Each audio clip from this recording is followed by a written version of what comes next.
alobi ye makambo na ye ezata kolinga te en autres. Le problème c'est que elle était en train de regarder, donc la sirène regardait à travers elle. Maintenant, si elle aimait quelqu'un, à louli, comme on dit, biloula loula. Donc toi, tu regardes comme ça, au moins une jeune fille comme elle, tu convoites. Tu convoites. Écoutez, j'aimerais prendre un passage. Écoutez ce que Jésus est en train de dire. Hein? Je viens de vous expliquer, elle vient de dire que la sirène qui était en elle était en train de convoiter à travers elle. Écoutez une réalité que Jésus nous avait enseignée. Jésus dit, dans Matthieu chapitre 5, le verset 20, on commence à partir de 27. La Bible dit, vous avez appris qu'il a été dit, tu ne commettras point d'adultère. Ça c'est Jésus qui dit. Il revient dans la loi de Moïse.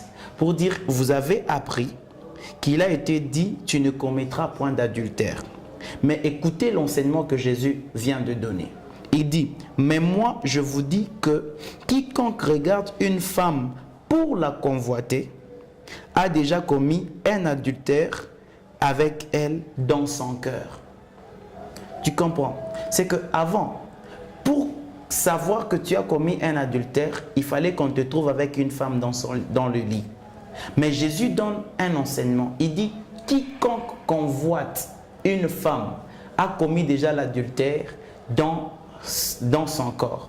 Or, l'apôtre Paul, plus loin, il va dire que l'impudicité, c'est un péché qui s'est fait dans le sang. C'est-à-dire, il a demandé de fuir l'impudicité. Pourquoi? Parce que c'est un échange qui se passe. Et dans cet échange, ce n'est pas forcément de bonnes choses qui se passent. Vous voyez? C'est-à-dire, si Jésus disait qu'il y a l'adultère qui s'est fait dans le cœur, c'est-à-dire le fait même de convoiter une femme qui est sirène, te donne directement l'accès pour que tu sois prisonnier dans le monde des ténèbres. Pas parce que vous êtes en contact, non, parce que toi tu as apprécié, parce que tu as convoité. Convoiter déjà c'est un effet satanique. Convoiter déjà c'est un effet, c'est une possession. Et lorsqu'on parle de la possession, on voit déjà, on te ramasse pour te mettre ailleurs, dans la prison, pas ailleurs, pas dans la prison. Alors c'est ce qu'elle est en train d'expliquer ici. Expliquer en malembe pour n'abandonner le cas, enseignement oyo na sursoir sur une réalité. Allez-y. Bon, de akotinga, ce qui akotinga, makambo nanga nazo sala. Ezanga nazo sala. Zongira nanu makambo kolula wana. Bon, nazalaki pena bando linga mibali mingi. Soki na lingi mibali zanga te. Eza yende azo pusenga na espoir. Soki na tali kama na mobile bo.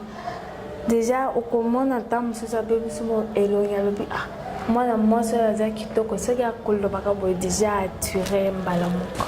Ce qui a tiré à Kene wapi? Déjà qui a tindi kuna na monde kuna. Ati ya kotika la kawana mais déjà ti mayele déjà qui eza soute mai. So ke pa mususu na batata mikolo ba papa bazo benga yonga nazo ya tazo tikanga.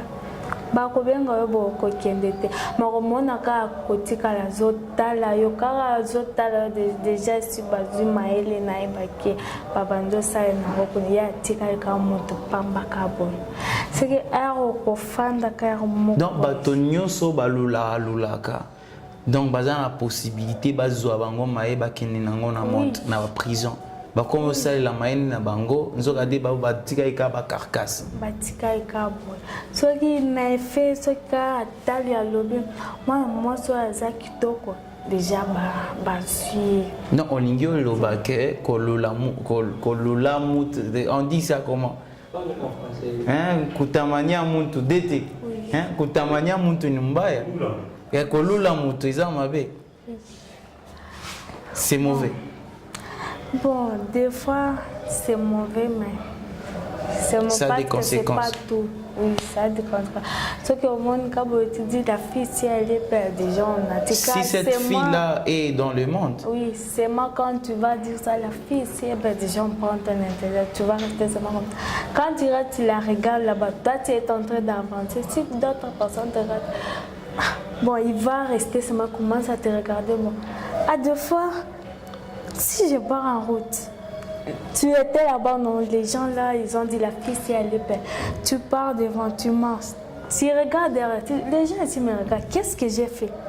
Bon, j'ai mal porté ou bien? L'intelligence d'abord est rentrée dans. Bon, si on attire comme ça, déjà, son intelligence travaille déjà là-bas, on dit reste seulement comme ça. Bon, si moi je pars la nuit, elle ne peut pas me poser encore des questions que qu'est-ce qui s'est passé. Elle va me dire seulement que toi, vas-y, si tu pars, si on t'envoie, mais on te dit quelque chose, toi, il ne faut pas commencer même à t'inquiéter de ça. Si on te dit tu vas comme si tu ne vas pas, donc tu fais les choses comme si tu veux, comme si tu ne veux pas. Bon. Même saluer les gens chez moi, c'était seulement très difficile. Si je saluais seulement quelqu'un comme ça, donc je suis anormal d'abord, l'intelligence est rentrée d'abord normal. Bon, à des fois, je ne salue pas même les gens. Je peux voir seulement quelqu'un comme ça, il passe. Après, elle va me dire, si moi je commence à faire ça, à peu près, tu vas voir si elle monte, ça dépasse, ça se double de plus que ça. On va commencer à te dire, payer une grande personne les problèmes. Je t'envoie, non. Bon, ce qu'elle parle, ça n'entre pas dans les oreilles, ça passe. Donc tout ce qu'elle parle, c'est comme l'air, c'est moi, ça entre, ça sort, ça entre, ça sort. Si comme le problème là-bas, c'est fini. Avant d'abord de partir chez elle, il y a la poussière. Tu prends la poussière, tu mets là-bas. Après, si la poussière là sort, ça va sauter d'abord. Maintenant, c'est de l'eau. La poussière là vient d'où? C'était là où j'étais d'abord chez ma grand-mère. C'était là où j'ai pétiné. On a pris la poussière là. Elle a mis ça d'abord dans ses mains. Maintenant, elle m'a donné. Quand maintenant, moi aussi, je suis partie avec. Là où il y avait des choses, des choses pour des fils là, de communication, c'est là où il y avait les sables là. Même si dans ta maison ou bien? Dans notre maison, non. Tu avais déjà mis ça, les fils de communication. Chambre. Comment ça se passe d'abord avec les fils de communication? Les fils là, si c'est dans la maison, si c'est la nuit, pour que ça s'entende là-bas, il faut que dehors. Il faut que l'autre fil ça soit là-bas. S'il n'y a pas, bon, vous n'allez pas s'entendre bien. C'est comme les fils d'araignée, mais la nuit c'est long, c'est très long. Si on parle même, on voulait aller là-bas. Il y avait un fil noir, je me fermais sur les fils là noirs, mais la nuit c'est un téléphone qui a des antennes. Ce sont des longs, les antennes là, ce sont ensemble avec des fils de quoi? Des fils là, des araignées. Non, vos téléphones là, vous utilisez aussi les WhatsApp? Non, là-bas il n'y a pas de WhatsApp. Il n'y a même pas de Facebook? Il n'y a pas. Okay. Il y a seulement la communication entre vous seulement. Si c'est la communication locale comme les téléphones qui sont à Golgoth. Oui, on appelle DT en bas, on appelle DP en haut. C'est comme ça, c'est okay. Après, si tu as le problème, avant d'abord d'aller là-bas, vous allez, si vous êtes en nombre, même si j'ai les autres habits, mais quand je vais me réveiller la nuit, j'aurai des autres habits déjà. Moi, je vais laisser mon corps là-bas. J'ai des autres habits, mais moi, j'ai porté déjà des autres. Je pars avec. Avant de partir, d'abord, il faut que tu te fermes les fils là, vous causez. Ici en bas, il y a un truc comme ça, un petit fil qui descend en bas. Les fils là, déjà, ça se ressemble avec les fils des araignées. Déjà, ce sont la communication déjà. Ça passe direct. Si vous causez, on dit, tu venez quelque part, venez. Parfois, si on ne part pas dans le monde, on passe dans notre parcelle là-bas en Bougement, on fait seulement une réunion là-bas. Non, toi tu es ici, tu pars en Bougement, sans l'avion. Il y a même l'avion. Ce sont nos oiseaux là. Si c'est pas comme ça, tu tiens seulement les fils. S'il n'y a pas l'oiseau, tu tiens seulement les fils là, tu pars directement. Tu pars maintenant, vous faisiez quoi, des réunions là-bas. Si vous partez, des casseroles là, ça ne peut pas manquer là-bas. il y a toujours des cas. Donc chacun pour lui, chacun a jamais pour lui. On te demande tu mets là-bas, ce sont des... Chacun pour eux, c'est-à-dire chaque famille avec sa casserole. Oui. Qu'est-ce que vous mettez dans ces casseroles? Si on te demande même quelque chose dans votre maison, tu amènes, on ferme, on met là-bas. Si tu amènes même l'argent, on ferme, on met là-bas. Dis-moi un peu comment les sorciers font pour contrôler les choses dans la maison. Est-ce qu'il y a des points, des contacts où vous mettez des choses pour commencer à contrôler? Ils ont des miroirs. D'abord, des fois, si tu amènes seulement quelque chose, déjà tu as amené votre maison. Déjà, tu as sacrifié votre maison. S'il ne va pas par le miroir, il va commencer à voir à partir de la chose là, de votre maison, il va tout ce qui se passe là-bas. À deux fois, vous dormez en famille. À deux fois, il peut prendre et décider même que aujourd'hui, l'argent ne peut pas passer. Vous allez dormir en famille. Même toi aussi qui travailles là-bas, tu dors affamé? Oui, même moi aussi. Je dors affamé. Tu ressens la faim et puis tu vas là-bas, tu vas manger? Je ne mange rien. Si on est là-bas, notre travail, c'est seulement tenir. Tenir. Tu tiens. Après avoir tenu comme ça, si on met là-bas, même si tu es affamé, si on n'a pas encore dit d'amener la personne, vous n'allez manger rien. Avant d'abord que la personne puisse la tuer, on va les transformer en chèvres. Est-ce que c'est vrai? C'est vrai ces choses ici, des transformations des chèvres? Oui. Toi, tu as vu combien de gens? La personne ne peut pas sortir comme ça, normal, comme ça. Il faut qu'on puisse transformer en chèvre. Parce que si on coupe comme ça la personne est normale, ça ne va pas. Il faut toujours qu'il soit chèvre. Pourquoi ça ne va pas? Expliquez-nous bien. Pourquoi ça ne va pas? Bon, avant nanu moto ayatap soki bakangi moto bakokanga moto ana ya kotikala soki moto ana yayi eza nde ntaba ezoyata ya monene soki bakangi balobi motu te tokangi ye eza ntaba nde bakangi deja kobima wana aza ntaba mais na monde kuna azali monde ya bato mais awa aza nde ntaba. Moto moko ayebisanga que vous avez la possibilité, bon, vous avez la possibilité de lier moto parti par partie. Les loboliers nan lokolo, lobby, loboko, lobby nanenga aussi. Est-ce que possibilité on les allie? C'est vrai ou bien là? Avant bandi bakati nanu likolo, bakati nanu lipoko, bakati donc bazolongo la partie. Bajoua ok ça les lokolo, lobby. Et vous avez bon. Est-ce que vous bakati moto lokolo, mtabawana lokolo nangambo nini yosalem? Iyo moto ana kuna nangambo azonyokwama. Azoyoka okoyoka ka lokolo ezosala nga pasi. Boy. Ekoki possible ye mais kuna na monde azali mais azovivre ka moto pamba ka. On m'avait dit que vous êtes en mesure, donc vous étiez même en mesure de pouvoir écrire la circonstance à liwa moto. Bokomi akolia akokufana, est-ce que ça la vrai? Jour tel date tel pongo ezala.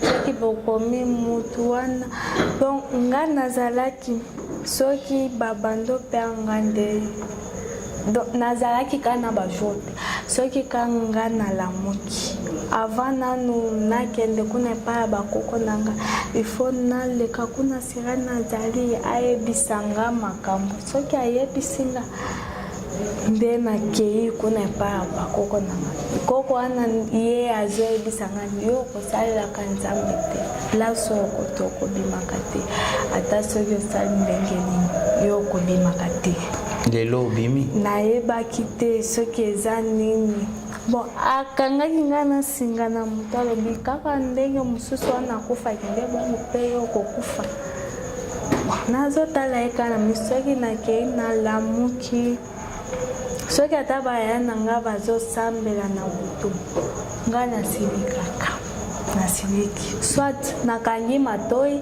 soit nalali pongi ya makasi nalali kaka nazoyoka biloko bazosambela te mpo soki yoki biloko bango bazosambela nakie kuna nakenda na pasi nango yebisanga mpona nini oyokaki biloko bango babandosambe siko akokotanga na ntongo donc nakochange pasi nakozala suti ezanga te na elongi na ngai okochange donc ata soki ezoyebisanga likambo nazosala kaka ngo net kaka boye na système abu jogo nazosala ngo kaka boye nasali soki otininga loko avant nanu nakende foka natala yo nde nake kosala eloko wana kuna daptis nazalaka nanu na mobali nazalaka na mobali kuna na bana mibale mobali wana ye babengaka ye prince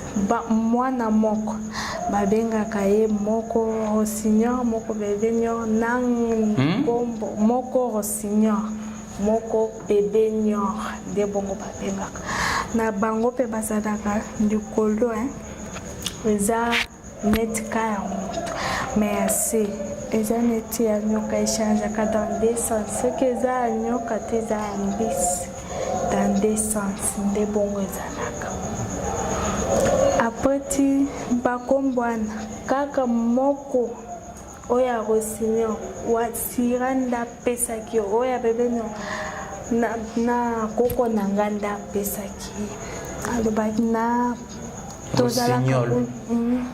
Vous qui dansez, tu danses comme un rossignol, vous n'achiki yoko matitre ya kutokea kumijimu matitre ya kutokea kumai be una mitwika on ba chrétien chez balé bo balé tu danses comme un rossignol cool mupenda benda boule. C'est le temps de chercher la délivrance de ta vie. C'est le temps de sortir de la vaine manière de vivre et de te comporter comme un véritable chrétien. Tu vois vraiment Jésus-Christ là en train de chanter, tu danses comme un rossignol. Vraiment, aimable téléspectateurs. On vous dit que lorsqu'on est devenu chrétien, notre vie doit changer. Nous, on veut être chrétien, mais en s'attachant à la vie du passé. Que l'apôtre Paul dit, la vie du passé, je l'ai regardé comme de la boue, comme une perte de temps. Mais toi, tu t'attaches au kangamina bu Christo, au kangamina ekobo, au kangamina bu Christo, au kangamina musique mondaine. Aimable téléspectateurs, Yébéla, Jésus est en train de frapper à ta porte aujourd'hui. Regarde comment le diable est en train de travailler. Regarde la ruse du diable et sors de cette vaine manière de vivre. Oui?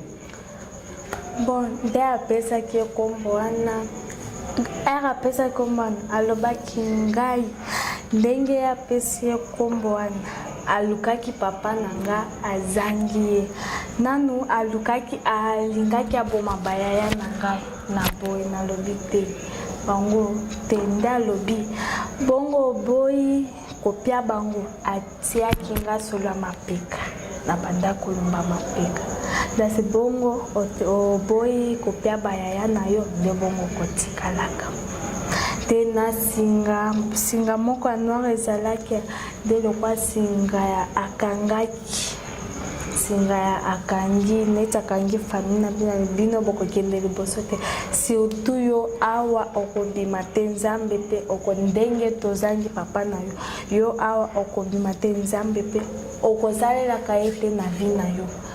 Bon, nazalaki na ba fleur moko boya ezalaki baracine wana ezalaki pe connexion ya kuna baracine wana ezalaka arbre ya ezalaka kuna na deuxième monde ezalaka monene molai en plus soki okodi kuna ifo ozalaka na nini wana bapia yo bafleur wana soki oke otiango kana kona ya ndako boye mbala moko connexion ezoyokana bien soki kaka eza te okobanda oyokana te ata soki basambeli mbala moko kokwei soki arbre wana eza te mais soki ezali nyonso ya kotimba soki eza koyokana bokoyokana kosolola bokosolola mais avant osolola faut mikangela mbawa na liboko. Alors que nous sommes en train de demander ici la 4G, 3G, qu'on a connexion à Bango, donc terrible. Terrible le connexion on a pita tu ni hivi kama munyumba muna maombi connexion zeke ni wifi moya rapidité ina te amudunia. Aimable téléspectateurs, quand on vous dit que dans des maisons il y a des points de contact de la sorcellerie qu'il faudrait brûler par le feu, parce que la Bible dit que Dieu exerce ses jugements par le feu. Lorsque le jugement de Dieu entre dans la maison, ce n'est pas contre toi qui prie Dieu, non. C'est contre tout ce qui te dérange, contre tous tes adversaires, contre tous tes ennemis. Alors il faudrait prier avec le sérieux possible. Pourquoi? Parce que lorsque le diable commence à contrôler ta famille, mambo yako itendekaka, santé itendekaka. Vous avez entendu maman Mwamboy comment elle avait dit? Ata mafuto nelipakala hivi wapi, donc usha mangu ni kukauka, donc unatembe hivi unatembea kusampandu, unayampandu ile moko kwa kukauka ile banafanya nayo baneka mumai. Bien aimé, la sorcellerie est nocive, elle est mauvaise, il faudrait que Dieu te délivre. Et toi qui es en train de suivre ce témoignage, que le Seigneur déploie chez toi les anges qu'il faut afin qu'il puisse te libérer. Que le Saint-Esprit entre dans ta maison, qu'il brise d'abord tous les points de contact de la sorcellerie au nom de Jésus-Christ. Que le feu de l'Éternel coupe les communications, que le feu de l'Éternel entre dans ta maison, brûle tout ce qui donne l'occasion au diable, tout ce qui donne des portes au diable d'entrer pour commencer à te déranger au nom de Jésus-Christ. Oui? Oh. Bon, zalaki fleur wana na basinga wana barene basinga wana lien en famille bakangaki basinga lien en famille ezala ndeni et travail ndeni po mingi bato bakanisa ezala makambo lokuta te ezalaka nga moko nanu bakangeli nga parti yanga na mutu nanga bakangi soki ya bakangi nga bana déjà nzungu wana batiaki bakangi pe bakangi nzungu wana déjà bakangi bino nyonso bakangi bino na place basinga wana bo représentaka ngo ndeni. Bon, awa ezalaka mukuso komona ngo mukusi eza mukuse kama mkeme kuna eza mulai pe eza munene. So yenda ko bimisango eza tayote yenda ko bimisango akangi alobi na kangi okokendaka place te okokendaka ni église te nini.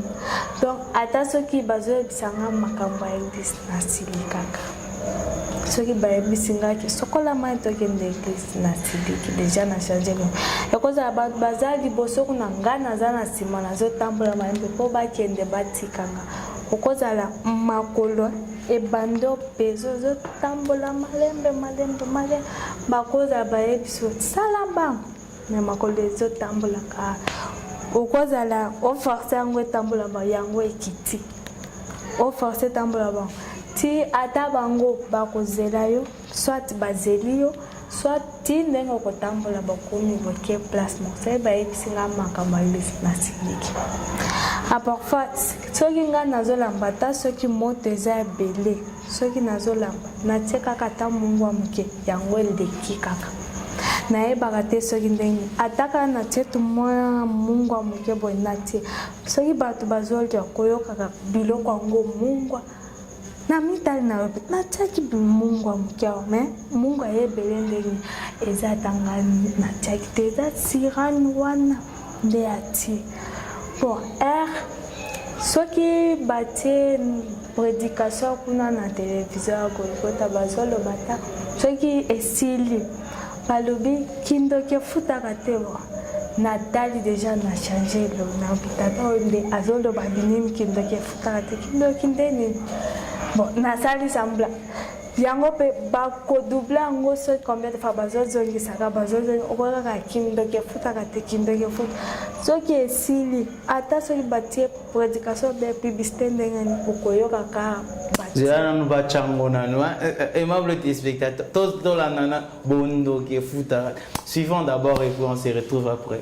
Bondoki efutaka te bulozi aburipake bondoki bulozi efutaka te aburipake soki ozomona clarté kama auone tu wazi je vais prier pour toi kuya mimi nitakuombea ekosila itaisha. Amen. Amen. Tous les sorciers yebango balozi bote sorcier nyonso bavivaka na kati ya malédiction. balozi bote faut kuyua ke banakabaka biko naishi mulana. Amen. Amen. Alors longwa na secteur ya malédiction. Sasa toka mkipande kalana kuya na secteur ya bénédiction. Mkipande ta kabaraka vie va changer. Maisha yako itabadilika. Est-ce que napesi mtu mwa conseil ya bien? Mimi nampa mtu mwa shauri mzuri. Papa otioloba bondoke futarate.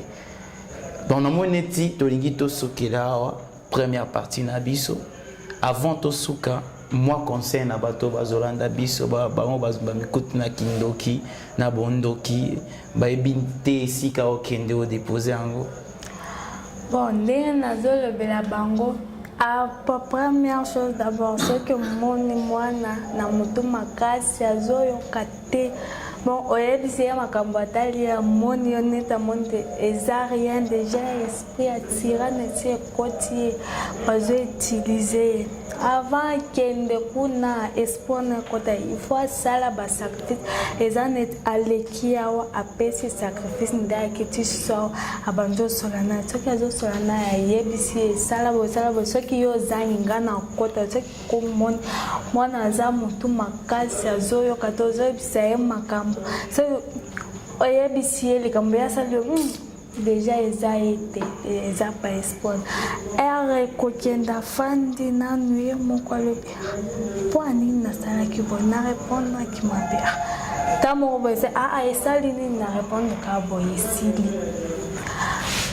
nde première signe deuxième signe ezalaka kotoka soki ata na basi ata na mibali soki omoni bango kaka pato atire omoni oyo atire oyo omoni ozo mwana mwasi oyo aza kitoko bia mwana mobali aza kitoko deja batire mayele na yo bake babandi osalela nango kuna deja namo yo okotikalaka boye deja otikalaka motu pamba ata batata miko bayasi ata omoni soki oza na bilingalinga olingi nde kuna kindekelielaka kaka na efe ya koloba misusu kaka na efe ya koloba mwana mwasi aza kitoko bia mwana moba deja batire okomiyeba ndenge nini okotaki kuna te na biloko okobanda kosala okobanda miyoka te me soki omoni ka mwana deja basi bakotani soki eza esprit ya koatire te eza motu makasi soki omoni basambeli ata na butu bia balobi komba yesu na ntongo ya konampaka deja siliki po ere toyaki pa ya papa tobandosola na papa ayebisena olingi obimabamaosi ya makambo nini bango bandotala komona na papa na bando ngani na bando monaka nazomona banje bateli basi ba pembeni ya papa ya bateli na bakolo na basi bateli basi po misusu na bape misusu na bafimbo nazotala nazolobaka eloko te na fandi kake soki ya talinga akoyebaka deja kenga na moni moto nango ebandaki opese na matoi ebandaki opese na asandelaki deja nayokaki kudoka na ye pepe ngaa oza pepe ningisana na moto na ezaki kilo te ntango okotaki ntango so osali boye deja moto ezosala neti elingi ekiti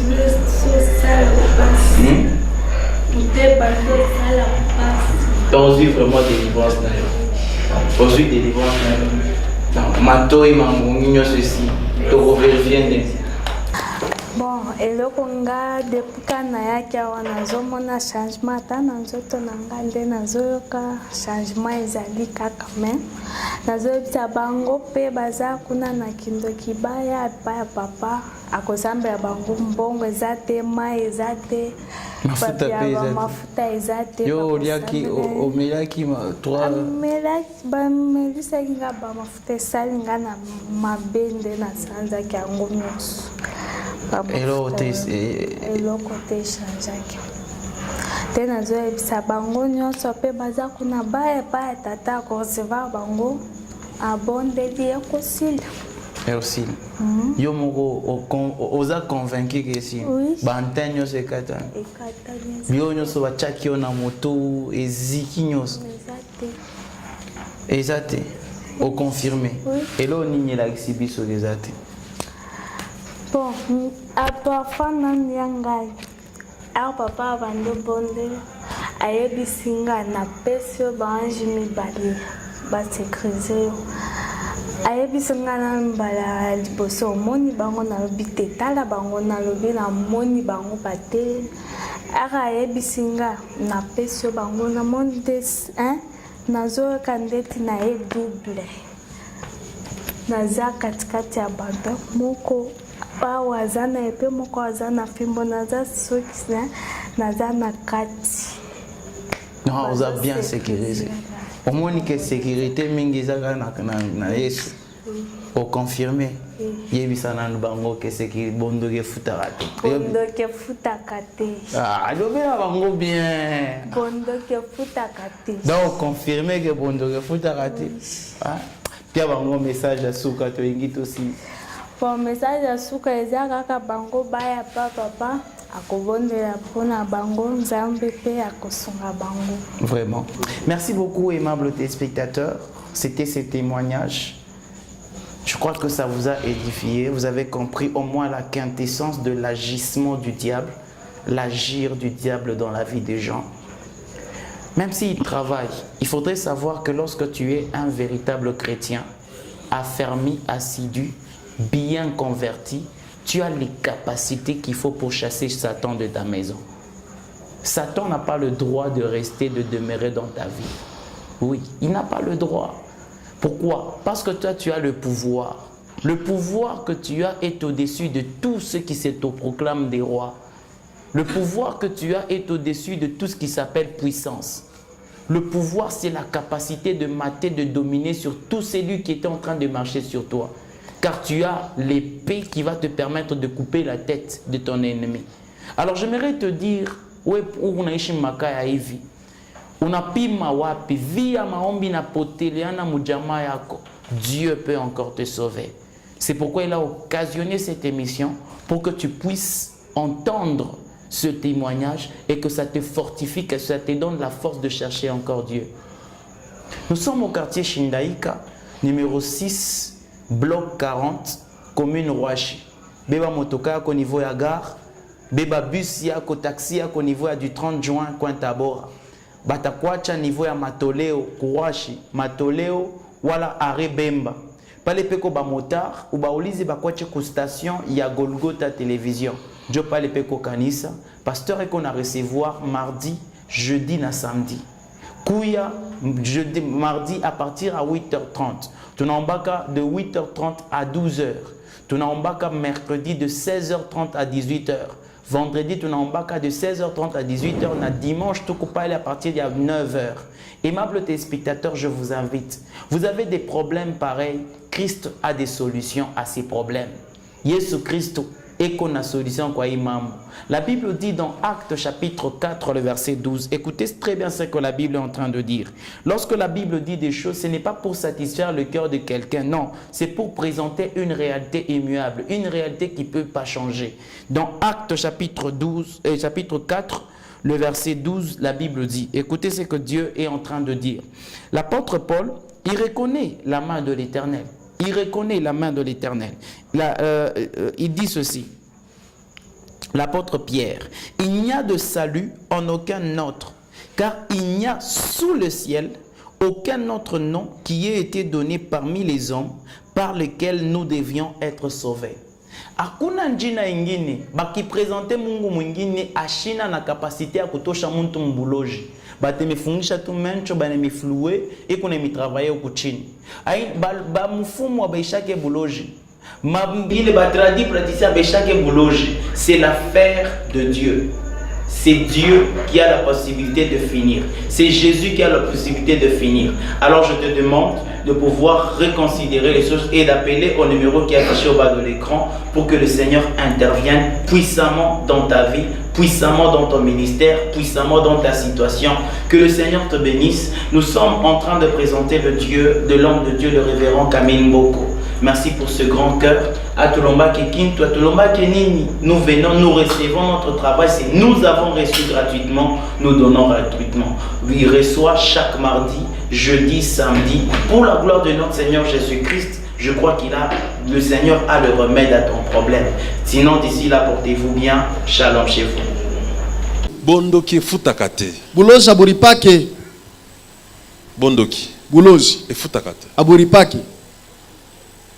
Ce que nous avons la clarté. Kama auone tu Viens, je wazi. vais prier pour toi. Kuya mimi nitakuombea. Et kosila. Itaisha. Amen. Amen. Tous les sorciers yebango. Balozi Les bote. sorciers nyons ba vivre na kati ya malédiction. Balozi bote faut kuyua ke banaikabega biko naishi mulaana. Amen. Amen. Alors longwa na secteur ya malédiction. Sasa toka mkipande cha laana kuya Na secteur ya bénédiction. mkipande cha Ta vie va baraka. changer. Maisha yako itabadilika. Est-ce que na pesi mutu mo conseil bien? Mimi nampa mtu mwa shauri mzuri.